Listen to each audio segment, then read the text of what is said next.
વિદ્યુત ઇલેક્ટ્રિકલ્સમાં આપ સૌનું સ્વાગત છે. આપ સૌને આ વિડીયોમાં જંગલ વચ્ચે રસ્તો દેખાતો હશે, પણ હકીકતે આ એક નદી છે કે જે સુકાવા પર છે. આપણા ભારત દેશમાં ઘણી નદીઓ છે કે જે થોડા વર્ષો અગાઉ વહેતી હતી, પણ અત્યારે તેમાં એક ટીપું પણ પાણી નથી. આના ઘણા કારણો છે, જેમાંનું એક છે પાણીનો બગાડ. હા, આપે સાચું સાંભળ્યું છે. દેશની વધતી જતી વસ્તી સાથે પાણીની માંગમાં પણ વધારો થયો છે. તેની સાથે પાણીનો વ્યય પણ વધ્યો છે. એમાં પાણીના બગાડનું એક મુખ્ય કારણ છે ઓવરહેડ ટેન્કના રિફિલિંગ વખતે સાવધાની તેમજ સમજદારીનો અભાવ. ચાલો આ ઓવરહેડ ટેન્કના ઓવરફિલિંગને એક ઉદાહરણથી સમજીએ. દરરોજ ટાંકો છલકાતા તમે ઝડપથી દોડી પંપ બંધ કરો છો, પણ ત્યાં સુધીમાં ન્યૂનતમ એક પાણી વેડફાઈ જાય છે. તો એક વર્ષના 365 દિવસમાં 365 ટપ પાણી વેડફાય છે. એક જાગૃત માનવી મહત્તમ 10 ટપ પાણીથી નહાય છે.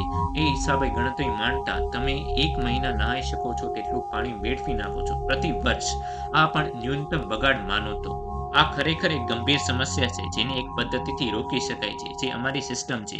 આવો આપના ઘરે સિસ્ટમ્સ લગાડી પાણીનો બચાવ કરીએ, દેશની મદદ કરીએ. મિત્રો, પહેલગામ આતંકી હુમલા પછી ભારત સરકારે સિંધુ કરારને બરખાસ્ત કરી નાખ્યો. પણ આ કરારે ભારતને ઘણું નુકસાન પહોંચાડ્યું છે, જેનું વિશ્લેષણ કરતા ચોંકાવનારી વિગતો બહાર આવી છે. પાકિસ્તાને સિંધુ નદી પરના ડેમોની મદદથી કુલ 4160 ક્યુબિક મીટર સ્ટોર કરી રાખ્યું છે, તો ભારત બાજુ તે આંકડો છે ફક્ત 1860 ક્યુબિક મીટર, જે એક ચિંતાનો વિષય છે, જે લાંબા યુદ્ધ વખતે આપણને પાણીના ફાંફાનું કારણ બની શકે છે. તો આને રોકવા ચાલો આપણે સૌ પાણી ન બગાડવાનો સંકલ્પ લઈએ અને આપણા ઘરે આ સિસ્ટમ લગાડીએ. જય હિન્દ.